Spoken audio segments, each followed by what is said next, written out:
As a disclaimer, Monster Fuckers Anonymous is indeed about wanting to love and have sex with monsters, but we want to make things extremely clear from the get-go. The monsters we will be selecting will be sentient and able to consent. Not all of the chosen monsters will be sapient, but we will not be endorsing zoophilia or bestiality. Anthropologically, monsters all around the world and media representations of them have had many racial and sociological implications. We will be as transparent and ethical as possible, while also sex positive and mostly having fun. Monsters. Creatures feared all around the world in folklore and myths. Terrifying beings such as the fiendish and frightening fae, demonic devils, sultry sirens, hazardous harpies, and countless chaotic creatures coming from crevices of every continent. As long as stories have existed, there's been one pressing question that has remained unanswered by scholars for generations. One powerful thought that has plagued our minds for millennia. Can we fuck these monsters? That is what we're here to find out today. Welcome to Monster Fuckers Anonymous.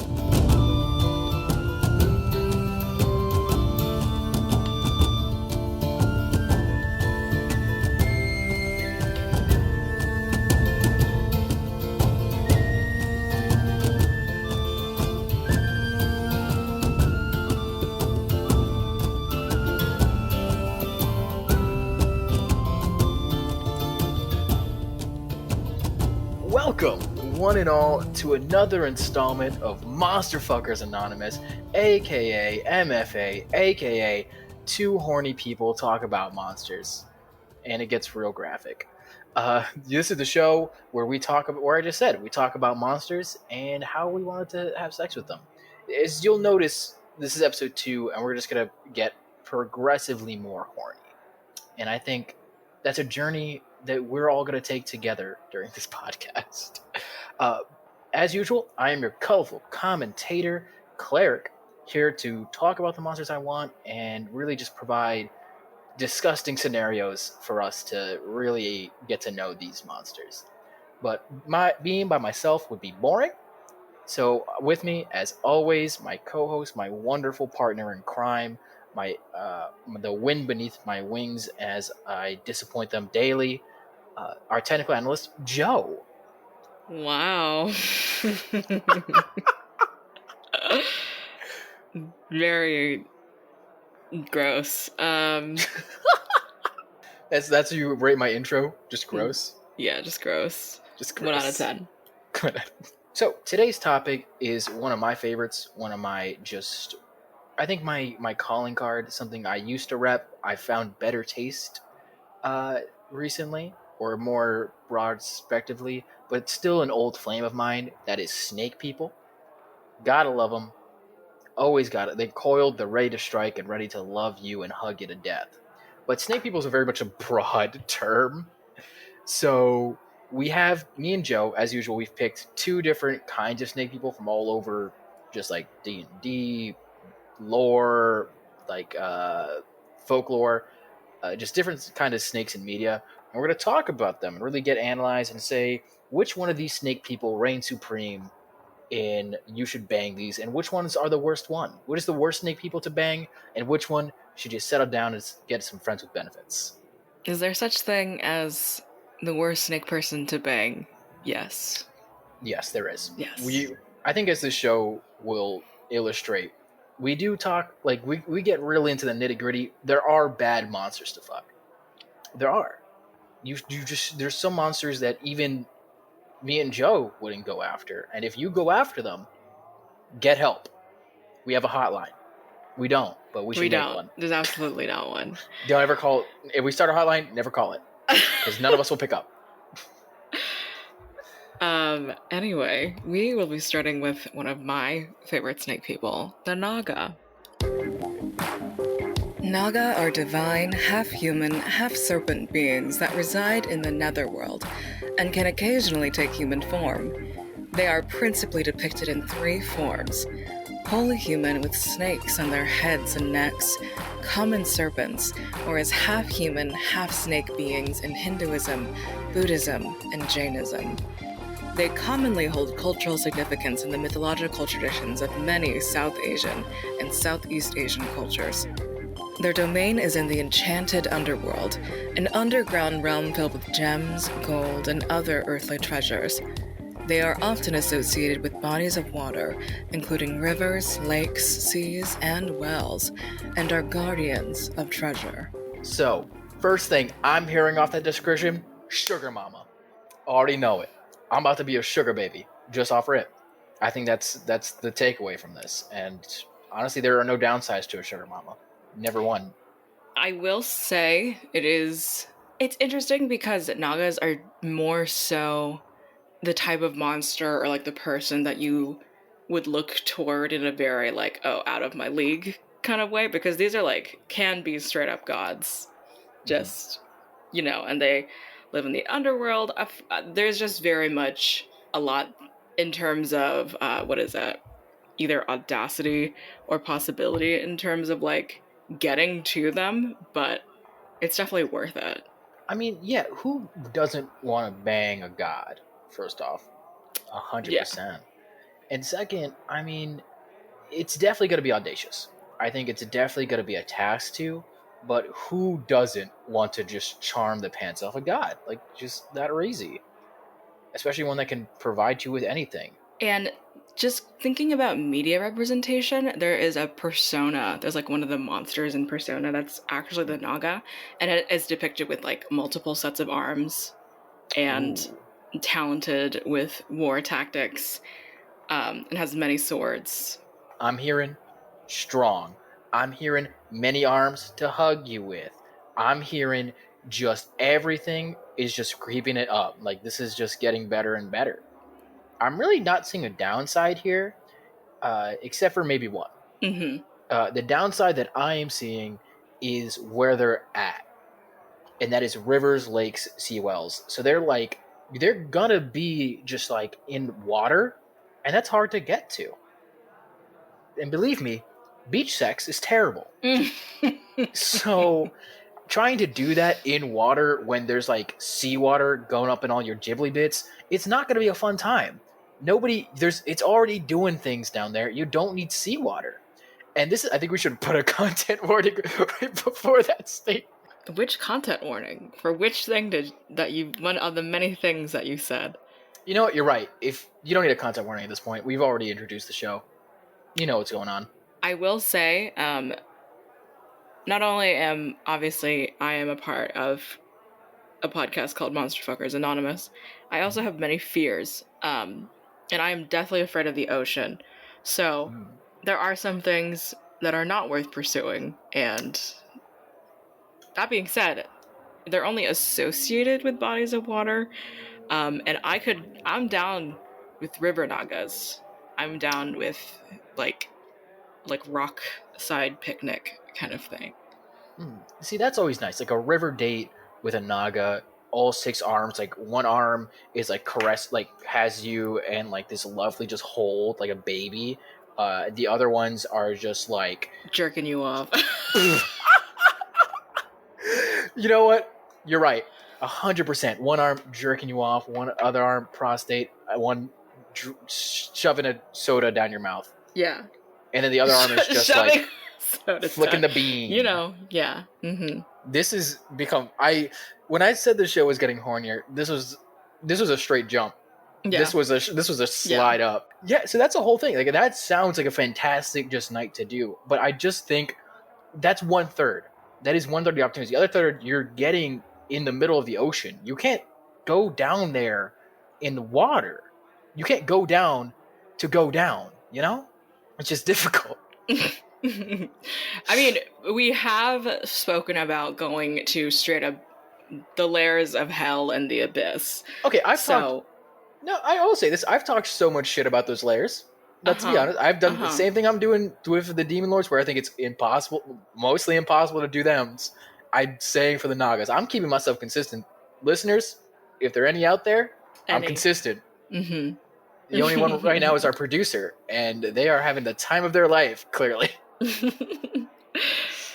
They are honestly sounding kind of reminiscent to me, to potentially dragons, and also monsters with lairs, treasures, gold and earthly treasures, protection.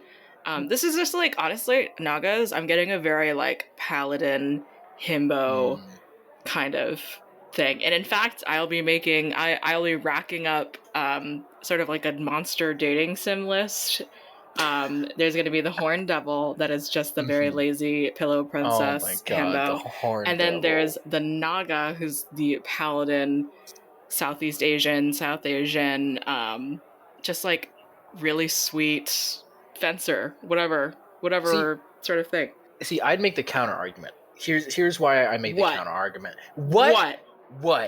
Here's what I'm saying. If you open up your ears, so while you're going like their himbo wholesome kind of thing, I feel like anything that has a horde is inherently selfish. They're just protecting it. It's not necessarily their horde. Yeah. So that means like with like say you go over to their lair. We'll say this is a river one. It's possible. You go over to their lair. You're visiting. You've had a nice night. You're like, hey, can I get some food? And you reach over, smack. One of their 6 hands comes down, smacks you right in the face. Like, how dare you? That is my horde. I feel like that's the vibe. It seems like they're very inherently selfish. It's so. Let's say you have like a very treasured collection of like, I don't know, Among Us paintings, right? And you love those Among Us paintings. And if you are in a relationship with someone and they were like, hey, I would love to just put my hands all over your treasured Among Us painting, just one though, you would probably be like, no, this is like one of the things that are my thing. That's just reasonable. Like if you want something to just be your thing, that's fine. I have no words for you. No, you know what? I don't. It's not fine. It's sus. All right, Dare, right now. I know you're gonna listen to this post on this. I need you to put the Among Us sound effect right there. I do not care. I will recreate it later. Also, for context for everybody, Joe has been into my home and has seen that I have 2 Among Us paintings on my wall. So we got context for that little bit there. But not even that. But if you have a collection of something, you want to show it off. And like, if I have something cool, like if I had swords, I had a collection of swords, and like I saw somebody came over and like, wow, it's cool. Can I try one? Or like, can I try one? Can I try stabbing with one? I'm gonna be like, I mean, you can try that one or that one, but Naga seems like if you got like you touch something, you're dead. 6 arms, rip you off, and your dick. Rip your dick off, and make you eat it. Yeah, cuckold. They'll just like vasectomy. Okay, honestly, a free vasectomy. That's free vasectomy. I'm considering, but it just seems like just so many things to consider, and I think I'm trying to find a bad side to Nagas. I think I really am, because the way it's been described, they're hot. They got multiple arms, but I think the only other downside that really I see is they have 6 arms, you have 2. They have like there's more they can do to you than you can do for them. Snake titties. Snake. You know what? That's it. Let's go down to the Popo scale. We've ended it. That's all I needed to hear. You want to end every one of these arguments real quick? You want to have like a 20-minute podcast and just say snake titties and we good? Yeah. As a motorcycle goes by, you say snake titties. Vroom, snake titties. Yeah. And we end the argument right there. That's it. Okay. That's it. Possibility. If we're going with snake titties, no. In actuality, I'm gonna give that a 6 because no. Again, what do you mean no? What do you mean no? It's entirely possible. They are principally depicted in 3 forms: wholly human with snakes on the heads and necks, common serpents, or as half human, half snake beings in 3 different religions. Okay, that's not. Okay, so they're more widely available, but they're also more widely available in waters. I'm not going into the middle of the Red Sea and just like slipping up in there to get to where they have you. Like if there's so many bodies of water that they're in, like getting into those bodies of water and doing them. The river ones are going to be so backed up with people. You have to wait in a line. You have to take a number. And if you want to go into the ocean, rent a boat. And you think I'm renting a boat to have sex? You're right, but maybe not for that. So many times in a row, Okay, considering you said the Red Sea, I am currently looking up the Red Sea, and it looks beautiful. There, it has extensively shallow shelves noted for marine life and corals. The sea is a habitat of over 1,000 invertebrate. Oh, hello, motorcycle. My motorcycle went to you. Over 1,000 invertebrate species and 20 types of soft and hard coral. The water is clear. It's shallow. That would be the sea to have any kind of potentially, STI infected sex with. Why did they have STIs suddenly? No, because you should not have sex. There's a lot of bacteria in the ocean.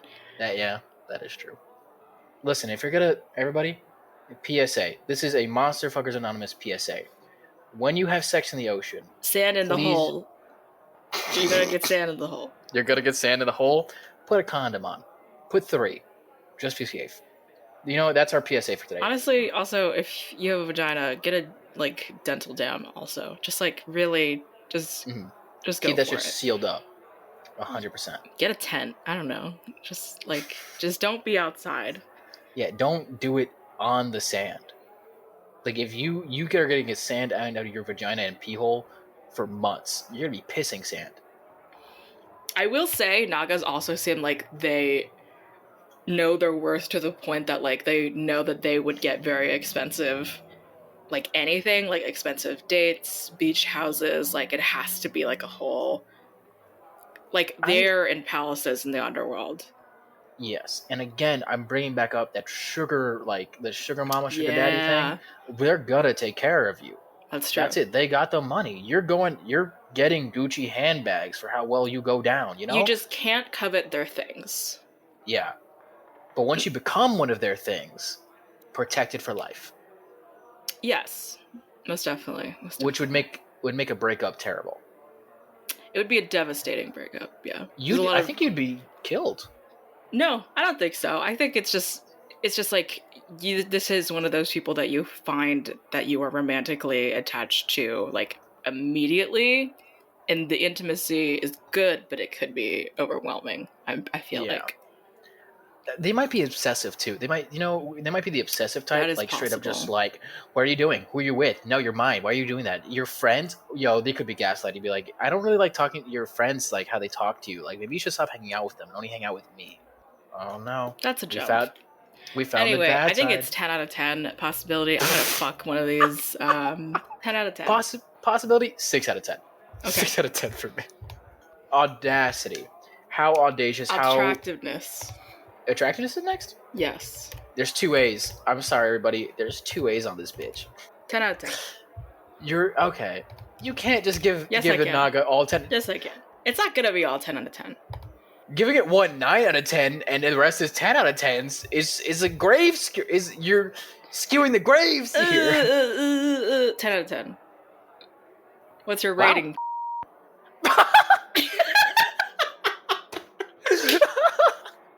It's I'm gonna give it a 7 out of 10. Okay. A little bit more just a little bit more tame. Okay. I'm gonna be talking to my therapist after this call, I think. That's okay. Okay, so now it's Audacity, how just out of the way it is to do this. And as I've seen before, 2 out of 3 places that they're at is in the middle of the fucking ocean. Mm-hmm. So it's pretty audacious to go after. And you're going after a literal god that is represented in multiple cultures. It's tough. 2 out of 10, or I'm sorry, it's higher, so 8 out of 10. It is audacious. It is. Oh no, I was right the first time. I don't know my own scale, everybody. Tee-hee. It's 2 out of 10. It's tough. It's not going to be possible. It's going to be a tough road. Yeah, I will say, depending on where you are, even there could be a language barrier.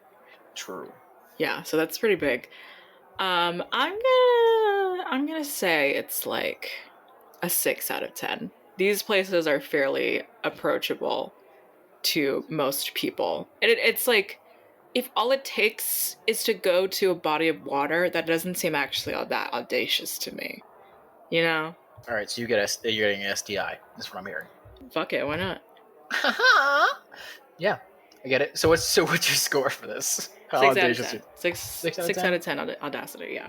Wow, real tame that one. Real high score from Joe. Next one is the parental approval. Would your parents approve if a naga straight pulled up into your home? And the answer for the what is your answer, Joe? You know what? That sigh. It's a What is your no. answer? It's not very. Yeah, I Snakes, mean, Christianity, doesn't really mesh well. yeah. Also, the multiple arms and snake titties just being out, I think might be a problem with the rents. Yeah, they can't necessarily. They can transform, but not into just like a straight up person. Yeah, so there's no way you can hide it. Like with other monsters, there's some way you can they can transform, and it's really their personality that you have to worry about. This is I think one of our first monsters that, while mostly human, cannot you can't really take to your parents. Like that's it. So I'm gonna give this a 2 out of 10. I I'm just gonna don't give think. it a 2 out of 10 as well. Yeah, it's just not really with it. So this next part, once we've tallied up, we're gonna add up all of our scores individually, get our overall score for each other, and then we're gonna get an average of me and Joe's scores for the Naga and get our final overall score for this creature. So let's do some math. Adding up me and Joe's scores, we get an overall score for the Naga of 5.6 out of 10, which is just a little bit above average, which is cool. I know my individual score was a 4.3 out of 10 because I'm not fucking with the water, mainly. And Joe's was a 7 out of 10, correct? Mm-hmm. So with that, we had a kind of skewed up score to give us a 5.6, which honestly, with our past couple of monsters, is pretty decent, I think. And knowing the other snakes people we're going to be talking about today, that might be on the higher end, to be honest. All right, now that we're done with Nagas, the beautiful water snakes of Eastern culture, we're going to move on to my next pick for snake people, and that is Lamias. Lamia are cruel, seductive beings who love luring their victims to their doom with illusions of beauty. Lamia appear as stunning women on their top half and have the body of an animal below their waist, which can take the form of a lion or a serpent. However, only the most noble of Lamias choose to take on their lower half as a serpent. They choose to reside in desert ruins using seduction and mirages to entice wanderers to their homes. There, they either consume the flesh of their playthings or use them as breeding stock, trapped in a never-ending loop of pleasure from which they cannot escape. So, what do you think, Joe? Let's go, Army Hammer. I almost spit out my fucking drink. I mean, Army Hammer is hot. Let's not deny this. Before he was a super cannibal. Annoyingly so, yeah. And who? Okay, so I think he only took weird roles anyway. I mean, we can do. Welcome to the Army Hammer podcast, where we really dissect what the fuck is going on with Army Hammer. But so I'm so down. 10 out of 10. Everything besides parental acceptance. Here's the thing, because the issue. I'll get out the glaring issues on the way. First off, they're gonna eat me. They're gonna eat you. That's okay. They're you're done, Ski. You'll get maybe. You gotta beat luck out in being you gotta be submissive and breedable for them bitches. Is that Straight a problem in this? I mean, not for me. I'm the definition of submissive and breedable. I'm not, but I can be. Shit, I mean, Lamias could be looking. Like I said, Lamias are the Lamias are like the TikTok people now. Like you go on TikTok, Lamias are the ones being like, "Who I'm looking for a submissive and breedable boyfriend." And then I'm gonna kill and eat him afterward. Good for nothing. I'm gonna spit in your mouth, and you better like it because it's your only meal for the day. And I think many people listening, including our producer, would say yes. That's very presumptuous. I'm not wrong though, and I've never been wrong a day in my life. Okay. We try not to lie on this podcast. I'm fully prepared for just anything relating to that, because what I get from that description specifically is very much like this is the result of a series of scorned women who have taken on demonic devilish powers as a form of empowerment.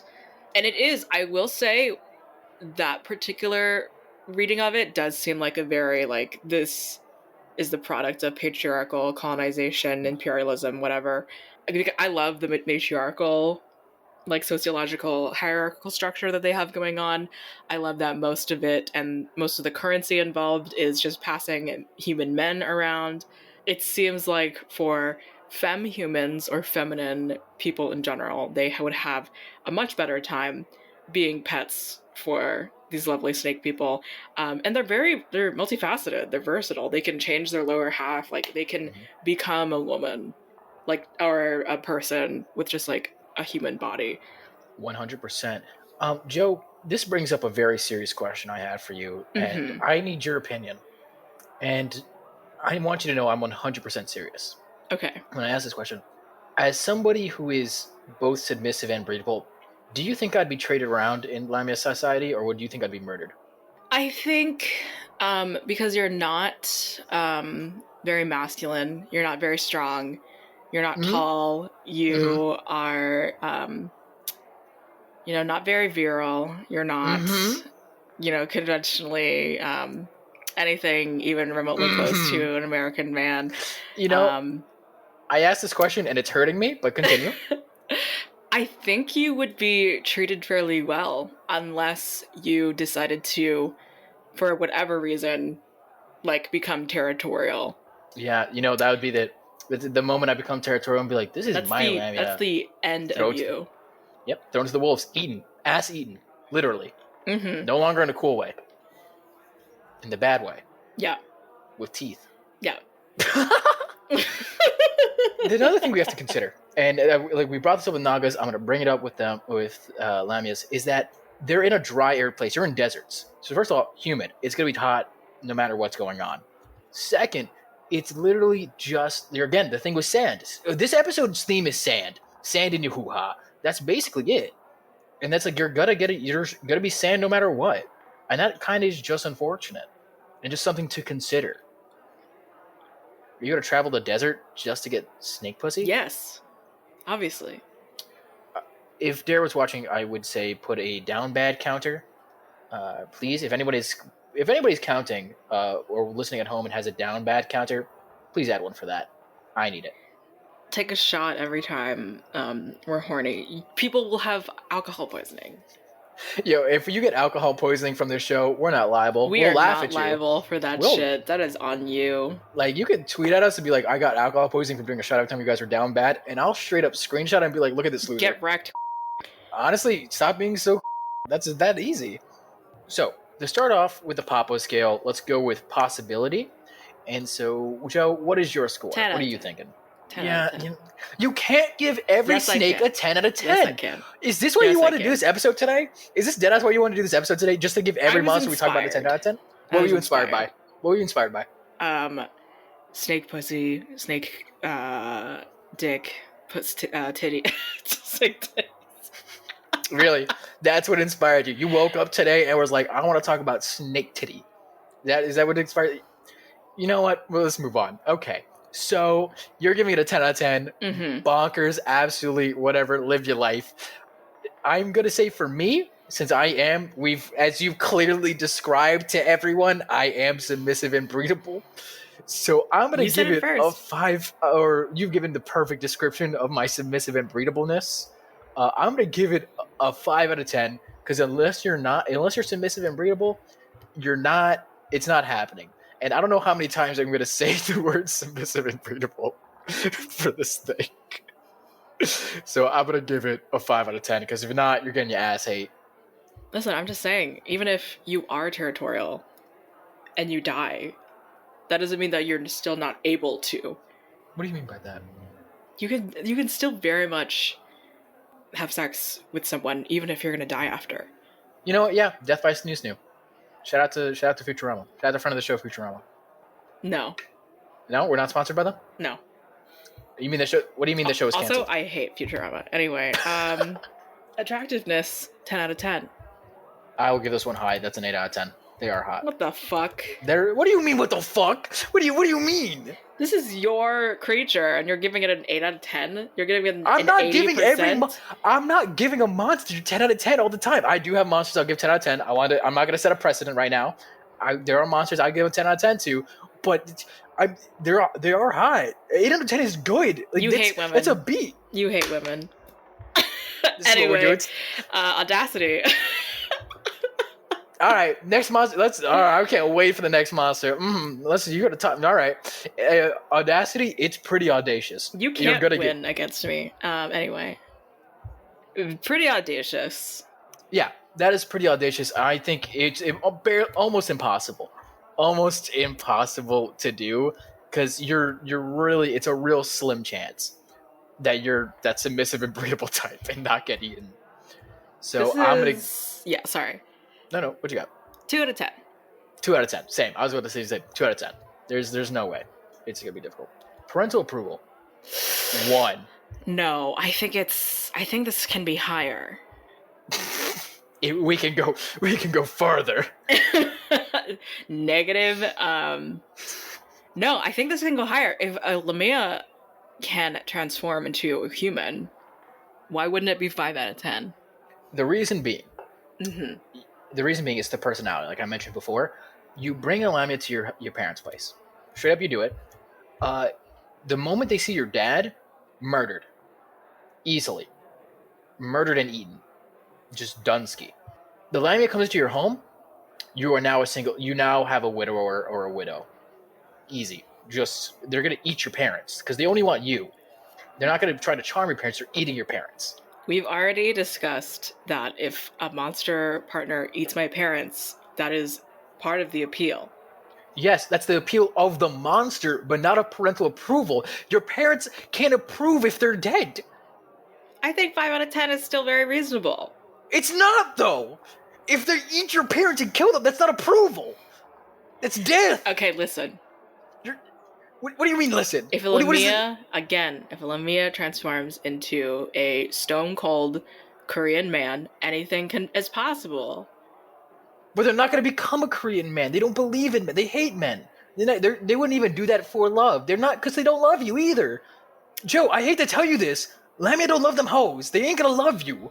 You are That's just what you think. That is just what you think. Oh my god, you are down. Don't ever. I don't. What's your rating? What's your parental acceptance rating? It's 1. 1. It's okay. 1. It's not your. Are you actually putting 5? Yeah. All right, it's your score. Pop off. I can't. The people at home will decide. History will tell our story. All right. Okay, Lin-Moon, Will Miranda. Let's get our fucking overall score. All right, our overall score for Lamias, it's going to be a 5.4 out of 10, putting them just slightly behind Nagas. I put a 4 out of 10. That's my overall score for that. And Joe got, what did you get again? A 6.75 out of 10. Which, for as much as we really gave them scores, you gave them high scores, we were getting pretty average. I think they're really averaging out here. That's pretty good. So get off my ass, maybe. I won't, though, because you're a monster for this. Even in what the is show, this podcast? In the show about monster fucking, you are an actual monster. Is there's anything about this that's supposed to be reasonable? No, but we should see reason. There has to be a reason and rhyme to everything. I disagree. Anyway. All right, you know what? Let's move on to our third one. Our third monster of the evening. We're now going to talk about the Yang Ti. Yuan Ti are serpent folk that reside in a tropical climate. They can vary greatly in the forms they can take, from a completely serpentine appearance to one nearly indistinguishable from a regular human, with some snake-like traits remaining consistent between their transformations. Whatever scent they produce is also undetectable to humans. Yuan Ti mind whisperers in particular are cunning, self-important, and manipulative, preferring to flee at the first sign of trouble. With their psionic abilities, they can peer into the darkest corners of your mind, making all your secrets theirs for the taking. In general, Yang Ti are just your general snake people, and they are hot. Again, I think their snakes are sexy. as Joe has clearly established during this episode, snakes be sexy. But the Mind Whisper, there's a reason I chose the Mind Whisper. It's because of the photo that D&D uses. Because D&D gave it the serpentine, like a cobra serpentine head, and just like abs. Abs on motherfucking abs. And just like, they, like, no pants. For some reason, the serpentine don't wear pants. So they're just butt-ass naked with abs and an ass that clean and sneaky. Sneaky queen. Just the way God intended. There are many subsets of Yang-T. I mean, you can talk about pure bloods, but, you know, basic. You talk about pit, I think it's pit guardians or pit masters that have, like, all the snakes for hands, which that is not possible. That's also just a difficult track to go for. There's, like, the abominations. There's all these other ones to go for. But the Mind Whisperers got ass and abs for days. And just, like, looking at the design, probably, like, you know how alligators, or, like, just reptiles in general, have, like, genitals or penises that are just, like, inward, and then they come out when aroused? Probably, like, 2 in there. Okay, I don't really study penises of rock crocodiles, but I'm going to take your word for it. I'll take your word that it has 2. I've done a lot for this show.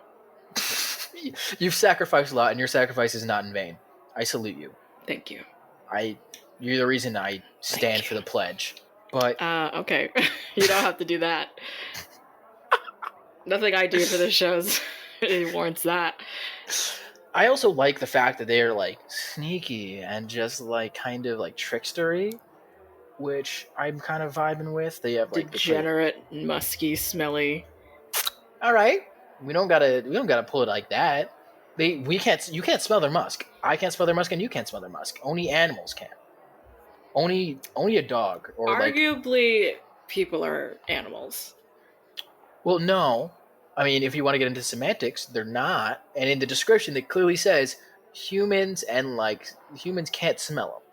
So there's no way around this. You're not gonna bring my musty boy down. I mean, Yang-T, they go for everyone. Unlike the Lamias, they're not, like, gonna eat anybody who's not submissive and breedable. And unlike Nagas, they're not maybe as generous because they're chaotic. But you need that unpredictability in your life. You need just that crazy chaotic energy. You know? Like, why settle down for something that is similar and same and just like, okay, when you can have somebody who drives to your place, when you say you're anxious, drives over, takes you on an adventure, drives you drives you to like an abandoned home. Is a Yuan-Ti Mind Whisperer driving? Ford Explorer. Gross. I'm not going to deny it. It's a Ford Explorer. That's just what Yang-T drive, canonically. Write that into your D&D lore, that they only drive Ford Explorers. No, I'm good. Why not? They're not that impressive to me so far. What do you mean? You're spinning... I understand. I spin tails, you spin tails. You are spinning a tail of a very mediocre man that you've probably met in your life. You talked... my mediocre. Yeah. Mediocre.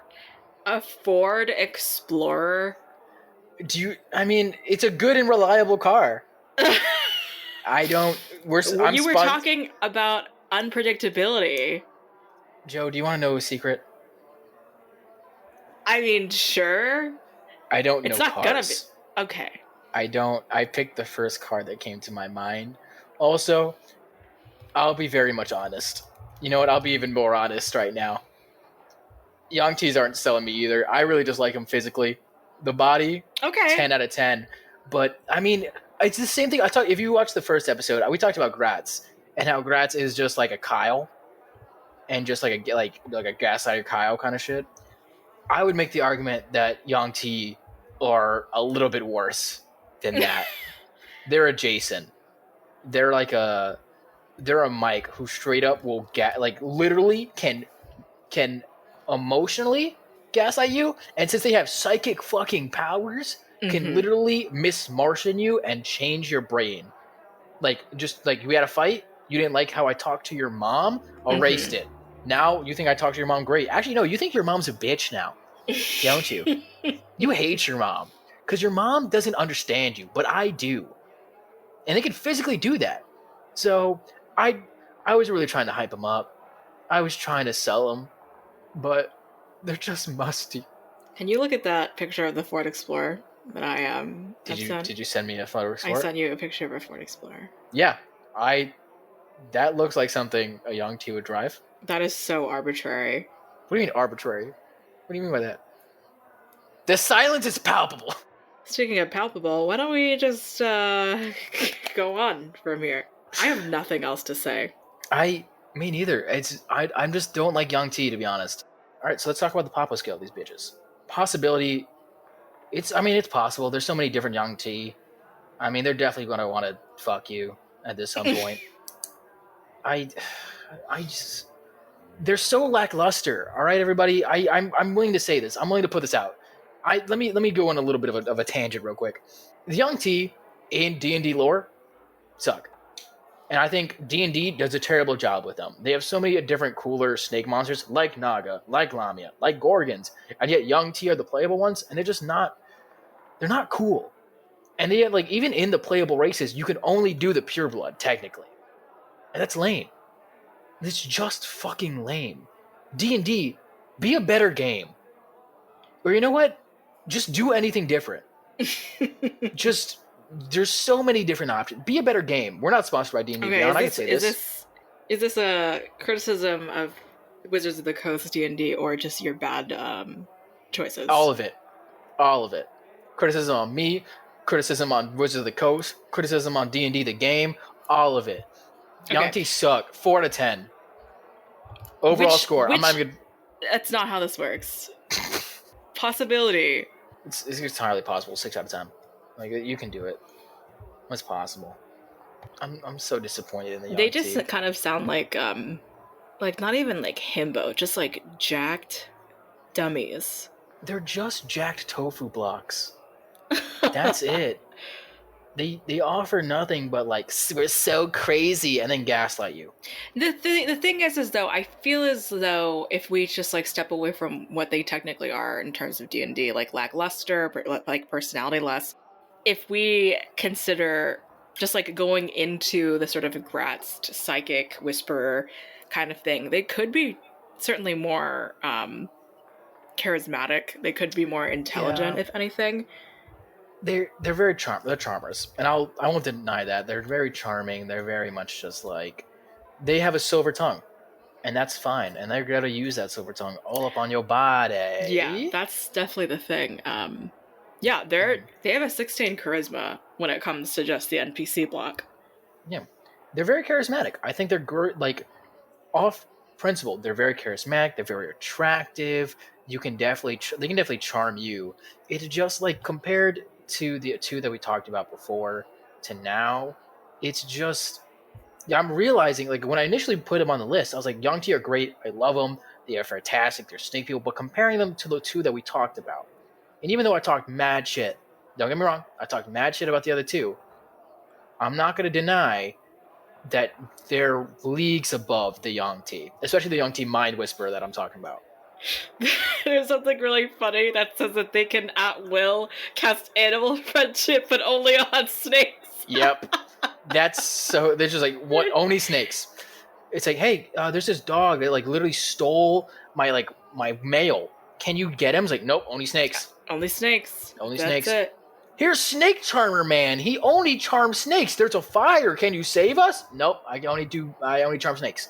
That's it. Yeah, I will say possibility is technically higher than 6 out of 10, but I will say I don't really care for it being possible in the first place. Yeah, you know what? I will say it is being objective about it instead of all about this. It's probably a 9 out of 10. It's extremely possible to get with a Young T. They're chaotic. But they're also down. I think they're also down to clown. So I'm going to put it for a possibility to get with a Young T. Extremely possible. You can do it. You can do that. So a 9 out of 10. I'll bump it up to 9 out of 10. Attractiveness. 9 out of 10. Again, I'm not denying they're hot. And like the Mind Whisperers, ass for days. Pumped up leg day. Two dicks, 2 ass cheeks, and 1 solid ab case. So yeah, 9 out of 10. Yeah, it's interesting because like even just being physically attractive, you gotta like be a man eater, literally, at the very least. Like you gotta have a little bit more than that. Oh, here she It's not comes. just about looks. It's not just about looks. They have the charisma for it. They do. They're good at charm you. Mm-hmm. And I'm fine with that. Like I said, not saying they're not hot, just that they're not interesting. Maybe they'll charm us into thinking that they're more interesting. That's basically, yeah, that's it. You know what? That's basically it. They are a 6 out of 10 with that has the charm of a 9 out of 10. God, many a person in the world people are obsessed with. Audacity. It's compared to every other ones that we talked about, it's really not that audacious to get with a snake person. No, Yeah, that's like a 5 out of 10. Middle of the I road. agree. Because you can find a pureblood. If we're being really specific, we're talking about young tea. If we go back to young tea in general, you can find a pureblood that just has like scales on the eyes or like the hands. So you can find somebody like that. You can get with a young tea like that. Mind Whisperer, they can cast illusions and make themselves look like it's not really that audacious to get with one. Parental acceptance, on the other hand, they can only turn into a full snake person or a snake humanoid person. Yeah. There's no way your parents are accepting that. Especially, they'll charm them though. They will charm, like we said. That's very true. So I'm gonna give it a 4 out of 10. I'm gonna give it actually a 3. I'll keep it a 3 out of 10. Yeah, I was also thinking 3 out of 10. This is the first time that our scores have been the same. Oh my god, are we twinning? No. Are we? No, you're not. You don't want to twin with me, Joe? Anyway, let's see what our overall score is. Tallying up mine and Joe's scores, which are exactly the same. So I think this is first time in the show's history, in our 2-episode history, that it's going to be a 6.5 out of 10. Just straight middle, which actually, sadly, is currently the highest rated monster on the Snake People list. Very true. That shouldn't be right. That shouldn't be right. That upsets me a little bit that it is. But, we're going to try and keep it. We're just going to keep it objective at this point. That's objectively, they're a 6.5 out of 10. So that's the young T, the middling man who can charm you like no other. I think we have one more to get through, and that is someone real famous into the Snake People world. Joe, you want to take it away? No. Okay, I'm going to read now. Yes. Let's go. We will be talking about Gorgons. The term Gorgon most commonly refers to the 3 sisters of myth, having hair made of living, venomous snakes, and horrifying visages that turn those who beheld them to stone. Gorgons are often depicted as having wings, the tusks of boars, scaly skin, and brazen claws. In some Greek myth, blood taken from the right side of a Gorgon could bring the dead back to life. Yet blood taken from the left side was an instantly fatal poison. Medusa, the famously known Gorgon, was once a beautiful maiden, whose hair had been changed into snakes by Athena. Her Gorgon form and decapitated head are often represented in works of art with a wonderfully handsome face, wrapped in the calm repose of death.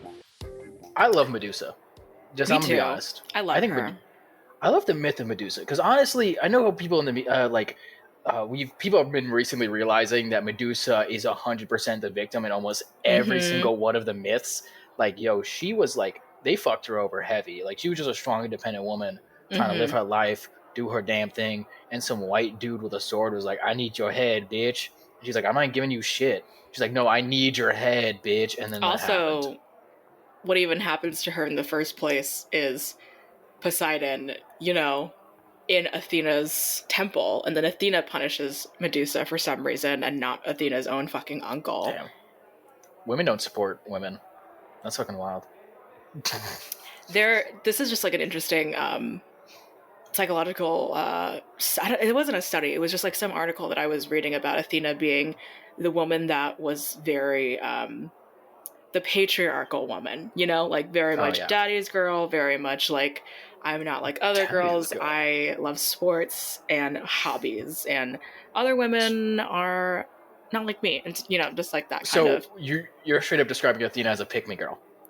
A bit, yes. Well, That is horrendous. according to this psychoanalytical trope study, just like using the themes of the modern world according to Greek myths, because the whole thing about gods is that Greek gods specifically is that they're supposed to reflect their worshippers in like kind of a more human way. But I had a lot of beef with Poseidon and Athena because of the Medusa Yeah. But myth. yeah, Medusa, I think, got the shit on the stick, especially her sisters too. So Mm-hmm. I will say, we gotta, if we're talking about Medusa specifically, not happening. I'm gonna let you know right now, unless you wear sunglasses, only stare at her titties and just like don't directly, not even a side glance, you're getting turned to stone instantaneously. So there's no, it's gonna be difficult to do. I'm gonna let you know right now. And she's in a ruined temple, so you're gonna be doing it on the ground, which has sand in it. And there could be sand on the ground there. Anything is worth it for love, clearly, for me. You're turning to stone. You literally can only stare at the ground. There has to be a line. Joe, No. I'm putting my foot down. There has to be a line. No. What do you mean no? There has to be a line. No. Like, even with, I literally just, like, reading off of this, you know, they are terrifying, horrifying, brazen claws, tusks of boars, scaly skin. Some of them have, coarse, rock-like beards, lots of other associations with, like, incredible, most often depicted as, like, female monsters. Regardless of all of that, like, how would that stop us considering this podcast? I don't know. Like, it's... Okay. If I put on a blindfold and wore that for the rest of my life, 100%, 9 out of 10. I'm like objectively, Medusa and the Gorgons are hot, and I'm telling you, they're hot. They're depicted in media as hot. Nothing can tell me that they aren't. And even all the snakes on their head, while they are poisonous and definitely kill you, still attractive. Don't get me wrong, because they're definitely, everything about Medusa and the Gorgons are built to kill you. There is no way around it. I have a loophole. What is your loophole? The blood taken from the right side of a Gorgon could bring the dead back to life. Yet blood taken from the left side was an instantly fatal poison. So you could have an arrangement where you decant blood from the right side of your Gorgon partner, and if accidentally you turn into stone, there would be a solution. And if technically you die each time this happens, whatever. Okay. So many flaws. There's so I disagree. many flaws. You let's go over the flaws. Okay. We're gonna go before we get into the Papa scale. Let's dissect the flaws of this loophole. One, your Gorgon partner has to be like you enough to be willing to give up blood, probably on a daily, for you.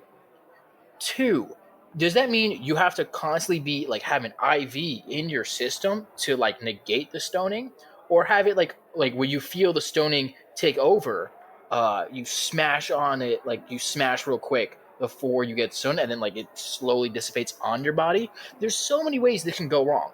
And then what if your partner ends up getting an infection from all the times they're draining their blood from the side?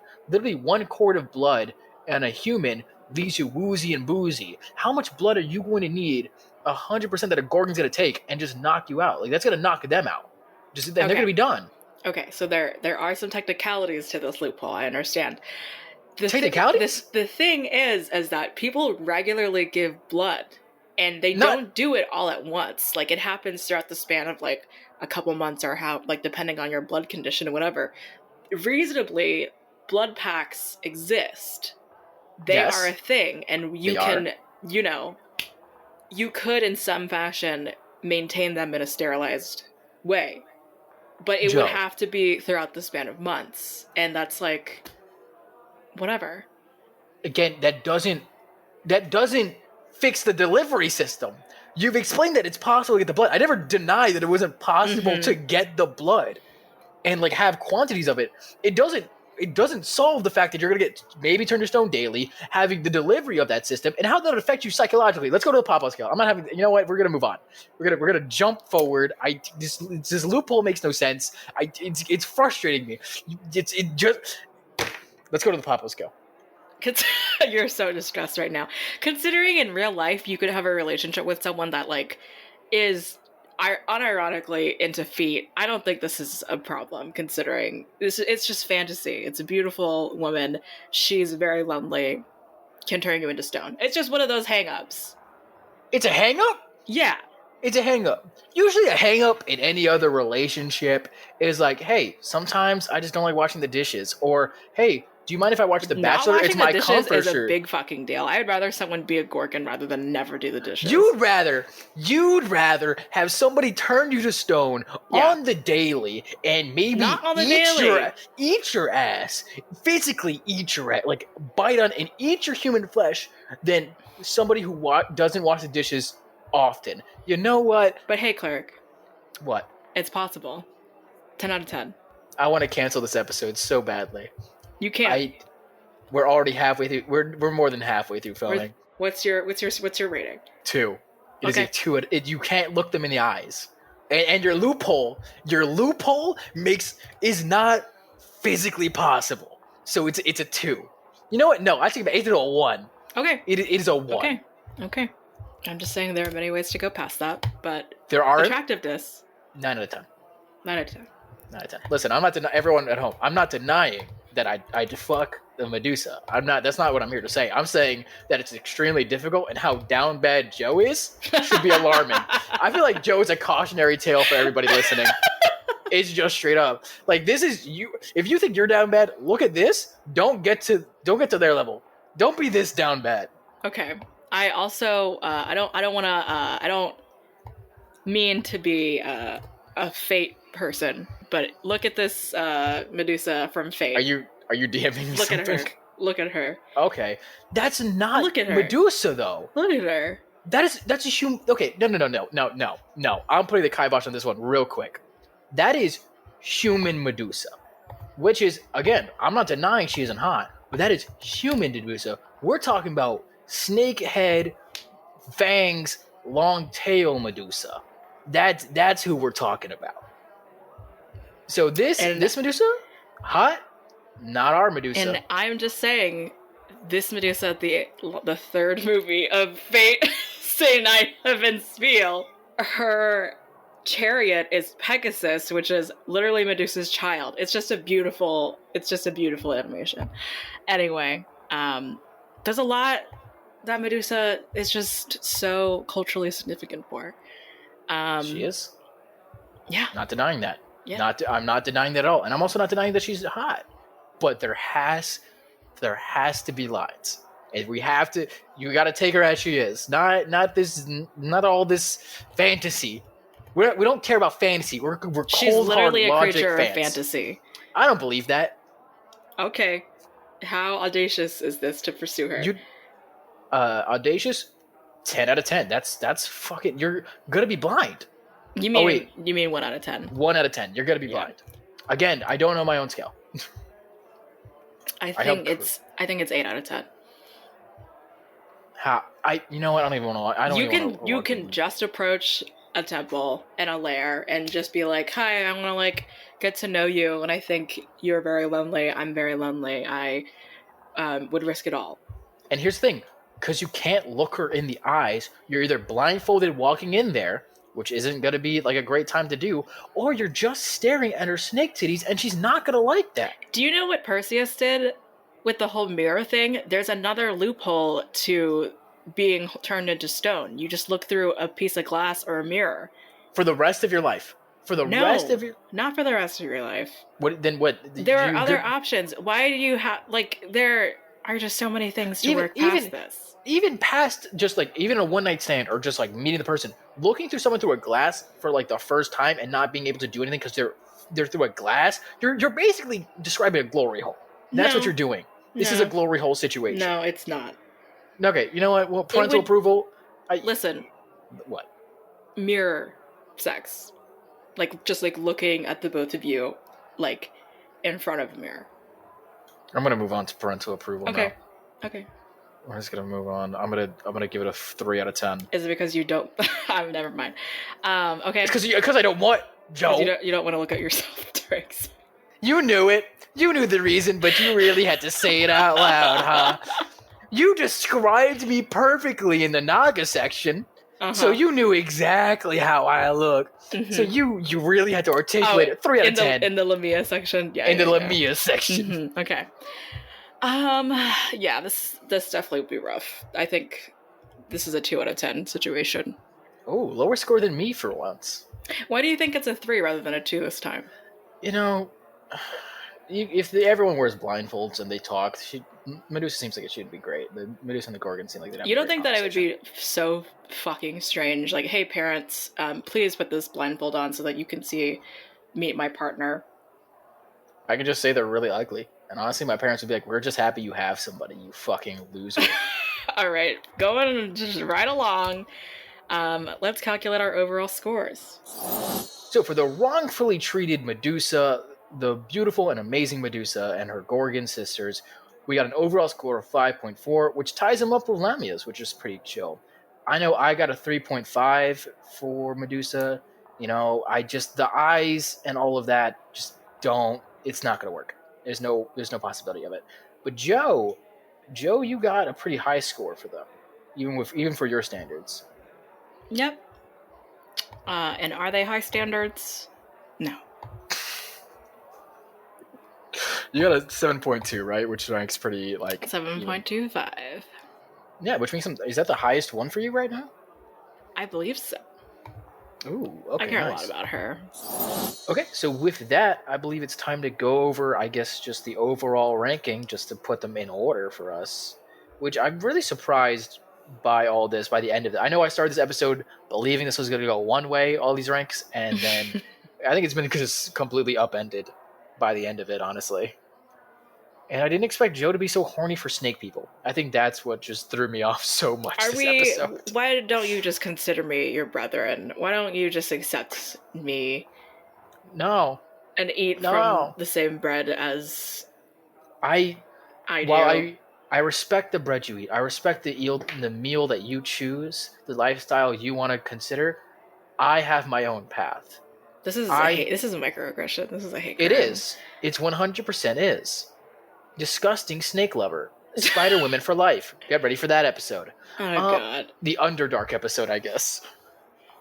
Honestly, yeah. We could do that. Anyway, what are the overall ratings for our friends? So, coming in 4th place, actually tied for 4th place. I guess it would be tied for 3rd place. Yeah. Tied for third place is, first off, the Lamia, which I think that deserves to be down on, like, tied for 3rd, 4th, whatever. Tied for 3.5. Because they eat people. They literally will eat you if you don't meet their standards, and only looking for the submissible and breedable bitches. Which, for me and Joe, we're good. No problem. But for you guys listening, might not be you. So, not really on the scale on the possibility for that. Next up, though, tied with them, and I think this is the most surprising of the night, is Gorgons and Medusa, the Queen of Snakes herself. I'm really surprised that she's a 5.4. This overall, but I just think it's the stone gaze and like the poison, like not being able to look her in the eyes or do anything with her or even bring her home to your parents that really dragged her down. Dragged her down? It's dragged her down. Coming in second, which I think I would change my score objectively now that we talked about all the snakes, but we do it. Don't fucking sigh to me like this. What sigh was that? Okay, Joe's trying to flex their voice acting skills by sighing in my ear like this. But next up, sighing won't change. That in second place is the Naga. The Nagas, they may be godlike, but apparently they weren't godlike enough. Maybe they didn't get enough worship from Joe. Maybe that's the reason. Oh, that's all. Okay, we're just gonna move on with your sighing ass. And in first place, which is honestly the most disappointing, in first. Oh wait, and last, and most certainly least. Most certainly is the least of all three we've talked about today. The other three is the Yangti, especially the Yangti Mind Whisperers. They were just so blatantly average that they beat off the extreme scores that me and Joe gave. Basically, yeah, they were so middle of the road. I think this proves that the more predictable of a person that you just go for, the less exciting your life is. That is and if true. your girlfriend is not on the verge of eating you, if you raise your voice just the least bit, you're not really living your life. You're not really living your life. You know what, Joe? That's a good statement. And I think we learned a lesson here today. And it's that. Mm-hmm. We learned 2 lessons today. And I think I've changed as a person. And I think it's really changed my view that I should be more open to be submissive and breedable and eaten. You know? Yeah. Mm-hmm. Instead of trying to go for the gaslighty Chad. I know is safe, but also there's bitches out there that'll eat me. No excitement in that type of life. But you know what the second lesson we learned here today, Joe? If you date a Naga, you can basically pretend that you're having sex with 3 other people. You know, that's the third thing we learned here today, Joe. I don't know what else that I've learned then.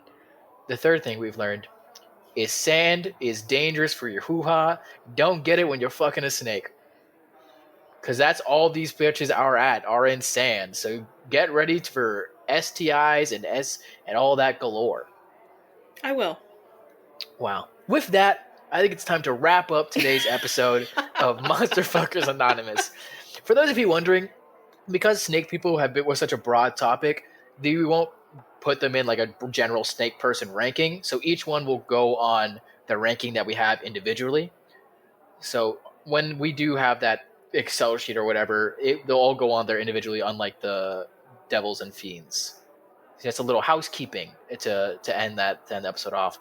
But I've had a wonderful time. This has been an excellent episode. I enjoy, even though I harped on you, Joe, I genuinely enjoy talking about snake people with you.